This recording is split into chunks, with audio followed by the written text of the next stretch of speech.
दोस्तों, आज की इस वीडियो में हम मधुमक्खियों से जुड़े फैक्ट के बारे में जानेंगे कि आखिर मधुमक्खियों का हमारे मानव जीवन पर क्या असर पड़ता है। दोस्तों, मैं आपको बता देना चाहूँगा कि आप परागकण के बारे में जानते होंगे। दुनिया में लगभग 100 प्रकार से ज़्यादा प्रकार की फसलें हमारी आबादी लगभग 7 अरब लोगों का 90% से अधिक खान पान का भार संभालते हैं।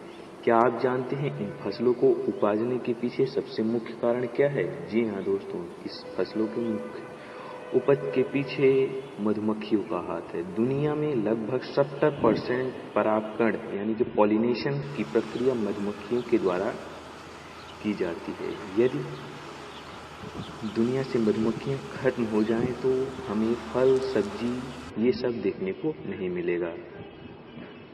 दुनिया में जितनी भी जगह चाय का उत्पादन होता है या फिर कॉफ़ी का उत्पादन होता है, ये सब रुक जाएगा यदि मधुमक्खियां खत्म हो जाती हैं तो चलिए जानते हैं मधुमक्खियों से जुड़े और कुछ अनोखे तथ्य। क्या आप सोचते हैं कि क्या एक मधुमक्खी दूसरे मधुमक्खी को डंक मार सकती है? इसके बारे में भी हम आपको आगे बताएंगे। दोस्तों, मधुमक्खियां एक छुपा हुआ खतरा होती हैं जो कब, कहां, कैसे, किस तरीके से आप पर अटैक कर दें, कुछ नहीं कहा जा सकता है।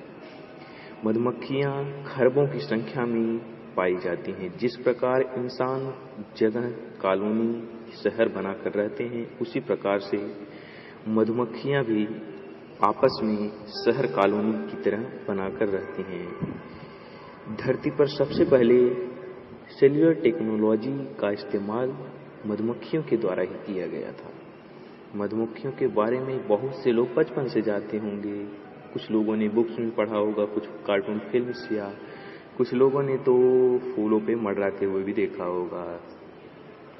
मधुमक्खियां एक कॉलोनी में लगभग 60,000 से अधिक या 60,000 मधुमक्खियां के लगभग आसपास मधुमक्खियां एक कॉलोनी में रहती हैं। उसमें कुछ नर्स मधुमक्खियां होती हैं, कुछ नौकर मधुमक्खियां होती हैं। नर्स मधुमक्खियां बच्चों का ख्याल रखती हैं। जो नौकर मधुमक्खियां होती हैं वो रानी मधुमक्खी की सेवा करती हैं। कुछ रक्षक मधुमक्खियां भी होती हैं जो कि सिक्योरिटी का काम करती हैं, जिससे कि बाहरी दल से कोई आक्रमण न हो। इसके अलावा मधुमक्खियों में एक ऐसा ग्रुप होता है जो मरी हुई मधुमक्खियों को बाहर फेंकने का काम करती हैं। इन मधुमक्खियों को अंडरटेकर बीस कहा जाता है, यानी कि अंडरटेकर मक्खियां कहा जाता है। क्या आप जानते हैं जो शहद हम मजे से खाते हैं, एक मधुमक्खी अपने पूरे जिंदगी में 1 चम्मच का 12वां हिस्सा ही बना पाती है। जब रानी मधुमक्खी पैदा होती है तो पैदा होने के 20 दिन के अंदर ही मधुमक्खी किसी नर मधुमक्खी के साथ संबंध बनाना पड़ता है, अन्यथा वह 20 दिन के अंदर यदि किसी के साथ मिलाप नहीं करती है तो वो जीवन भर कभी भी गर्भवती नहीं हो सकती है। लेकिन क्या आप जानते हैं कि रानी मधुमक्खी मिलाप के समय इतना ज्यादा वीर्य अपने अंदर इकट्ठा कर लेती है कि वह अगले 4 साल तक लगातार अंडे दे सकती है। जी हाँ दोस्तों, एक रानी मधुमक्खी एक दिन में करीबन 1000 से ज्यादा अंडे देती है। मेद मधुमक्खी, जिसे ड्रोन मधुमक्खी कहा जाता है या ड्रोन भी कहा जाता है, वह रानी मधुमक्खी के साथ संबंध बनाने के तुरंत बाद ही मर जाता है। चलिए आगे चलते हैं। 1 पाउंड शहद जमा करने में मधुमक्खियों को लगभग 2 मिलियन फूलों का रस चखना पड़ता है और 2 मिलियन फूलों के पास आने जाने के लिए मधुमक्खियों को इतना ज्यादा सफर करना पड़ता है कि इतनी ज्यादा सफर में हम पूरे धरती का 3 से ज्यादा चक्कर पूरा कर सकते हैं। आज के कुछ साल पहले कॉर्नेल यूनिवर्सिटी में एक स्टूडेंट ने मधुमक्खियों के साथ एक्सपेरिमेंट किया था। चलिए जानते हैं कि उसने एक्सपेरिमेंट में क्या पाया। उसने मधुमक्खियों को अपने शरीर के अलग अलग हिस्सों में डंक मरवाया, यह जानने के लिए कि शरीर की किस हिस्से पर मधुमक्खी का डंक सबसे ज्यादा दर्दनाक होता है? उस यह तक कि अपनी लिंग के ऊपर भी डंक मरवाए थे। उसने यह सोचा था और उसका यह कहना था कि मैंने सोचा था कि सबसे ज्यादा मधुमक्खी के डंक का दर्द गुप्तांगों में होगा, लेकिन मुझे निराशा प्राप्त हुई। प्राइवेट पार्ट पर इतना दर्द नहीं हुआ। उसने कहा कि सबसे ज्यादा दर्द मुझे नाक के अंदर हुआ था। अब हम आपसे पूछने वाले हैं कि आखिर क्या मधुमक्खी एक दूसरे को डंक मार सकती हैं? इसी सवाल का आपको इंतजार था। तो जी हाँ दोस्तों, एक मधुमक्खी दूसरे मधुमक्खी को डंक मारती हैं और मार भी सकती हैं। जैसा कि मनुष्यों में होता है कि वे आपस में लड़ाई करते हैं, उसी तरीके से मधुमक्खियों में भी होता है कि जब वो एक दूसरे पर अटैक करती हैं तो वो आपस में डंक मारती हैं। वो डंक मारने का इस्तेमाल बहुत करती हैं। वो ज़्यादातर मधुमक्खियों को मारने के लिए दांत से काटकर मारती हैं। उनमें एक अलग प्रकार की प्रक्रिया होती है कि यदि कोई मधुमक्खी किसी मधुमक्खी दल पर अटैक करता है और वह उसके दायरे में आ जाता है तो वह उस मधुमक्खी के छत्ते का मेंबर बन जाता है। मधुमक्खियों का हमला करने वाला मधुमक्खियों के युद्ध करने का एक अलग ही तरीका होता है। तरीका यह है कि वह उड़कर दुश्मनों के इर्द गिर्द का दायरा बनाकर तेजी के साथ उड़ती हैं और अपने पंखों को तेजी के साथ फड़फड़ाती हैं या हिलाती हैं, जिससे चक्कर के अंदर कार्बन डाइऑक्साइड गैस की मात्रा बढ़ जाती है। उसके अंदर मौजूद जितनी भी मधुमक्खियां होती हैं गर्मी की वजह से और साथ ही साथ ऑक्सीजन की कमी की वजह से मर जाती हैं। शहद का मधुमक्खियां कुछ देशों में 75 से 80% तक फूल, सब्जियों, मेवों का परागण करती हैं। यानी यह कहा जा सकता है कि अगर पूरी दुनिया में मधुमक्खियां समाप्त हो जाएंगी तो दुनिया को चलाने के लिए इतने बड़े प्रयास के बावजूद हम सिर्फ शहद मक्खियों के बारे में जानते हैं, जबकि मधुमक्खियों का हमारे मानव जीवन पर बहुत ही ज़्यादा परोपकार या असर है। चलिए हम अगले अपने प्रश्न की ओर बढ़ते हैं। मधुमक्खियां शहद बनाती कैसे हैं? अगर नॉर्मल तरीके से देखा जाए तो एक नॉर्मल और हेल्दी मधुमक्खी का एक छत्ता 1 साल के अंतर में 50 किलो तक शहद बना सकता है।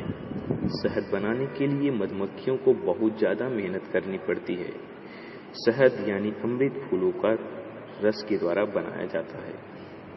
मधुरस को फूलों से निकालने के लिए कोई आसान प्रक्रिया नहीं है। सबसे पहले यह तो मधुमक्खियों का एक अच्छा सा फूल चुनने का तरीका होता है। मधुमक्खियां सबसे पहले एक अच्छे से फूल को चुन लेती हैं, जिसके मिलने के बाद वह फूल के अंदर जाती हैं और वह अपना डंक मारकर उसके अंदर घुसा देती हैं और वह फूलों के रस को चूस कर अपने पेट में जमा कर लेती हैं।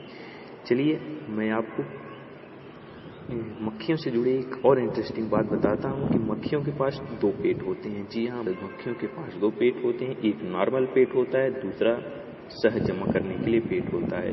तो मधुमक्खियां जब रस को चूसती हैं तो वो अपनी शहद जमा करने वाले पेट में इकट्ठा करती हैं। जब उनका पेट भर जाता है नॉर्मल से तो वो भूख का इस्तेमाल करने के लिए ऑटोमेटिक वो थोड़ा सा उसके नॉर्मल पेट में ट्रांसफर हो जाता है।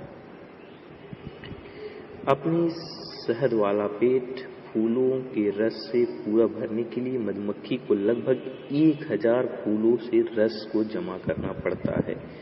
शहद वाला पेट इतना भारी होता है, इतना बड़ा होता है कि जितना मधुमक्खी का अपना खुद का वजन होता है उतना ही मधुमक्खी वापस ले सकती है, उसके बराबर होता है। जब मधुमक्खी वापस अपने छत्ते की ओर आती है तो रास्ते में उसके बॉडी के एंजाइम उस फूलों के रस को मीठे और सुनहरे शहद में बदल देते हैं। शहद के छत्ते पर पहुंचने के बाद मधुमक्खी अपने पेट में जमा हुए शहद को दूसरे मधुमक्खी के मुंह में उल्टी कर देती है और वह मधुमक्खी दूसरे को, दूसरा तीसरे को, ऐसे ये प्रक्रिया चलती रहती है। आपको बता दें कि शहद बनाने की प्रोसेस में सबसे मुख्य प्रक्रिया होती है। इसके बिना शहद का अच्छी तरह से बन पाना संभव नहीं है। आपकी जानकारी के लिए बता दें कि एक दूसरे के द्वारा ही शहद का अच्छे से निर्माण होता है। जितना ज़्यादा इनका एक दूसरे के साथ बदलाव होगा, शहद उतना ही ज़्यादा से ज़्यादा शुद्ध होगा। अगर हम केमिकली प्रोसेस के द्वारा समझे कि आखिर ये क्या होता है, तो ये आता है कि इस प्रोसेस के दौरान कच्चा मधुर यानी फूल का रस सिंपल मोनोसैकराइड में परिवर्तित हो जाता है, जैसे कि ग्लूकोज या फ्रक्टोज में। इस दौरान शहद बहुत ज़्यादा गीला होता है, जिससे मधुमक्खियां शहद में छत्ता जमा करने के दौरान अपने पंखों की मदद से अधिक हवा देकर के पानी को सुखा देती हैं, जिससे शहद ज़्यादा से ज़्यादा गाढ़ा हो जाता है। इसके बाद मधुमक्खियां शहद को वैक्स यानी कि बी वैक्स यानी मधुमक्खियां उसे मोम से ढक देती हैं और शहद जिसके कारण अपना असली रूप ले लेता है। शहद में पानी बहुत कम होता है, जिसके कारण यह बैक्टीरिया या यीस्ट को नष्ट कर देता है, इसलिए शहद को एंटीबैक्टीरियल माना जाता है। शहद में बैक्टीरिया और यीस्ट दूर ही रहते हैं। दुनिया में पाए जाने वाले कुछ गिने चुने खाद्य पदार्थों में से एक है जो लंबे समय तक खराब नहीं होता। आपको बता दें कि शहद इजिप्ट यानी कि मिस्र के ताबूतों में भी प्राप्त हुआ था, जो कि हजारों सालों से बंद पड़ा हुआ था, परंतु जब इसे खोला गया तो यह शहद एकदम अच्छी कंडीशन में मौजूद था। 1 किलो। दोस्तों, आज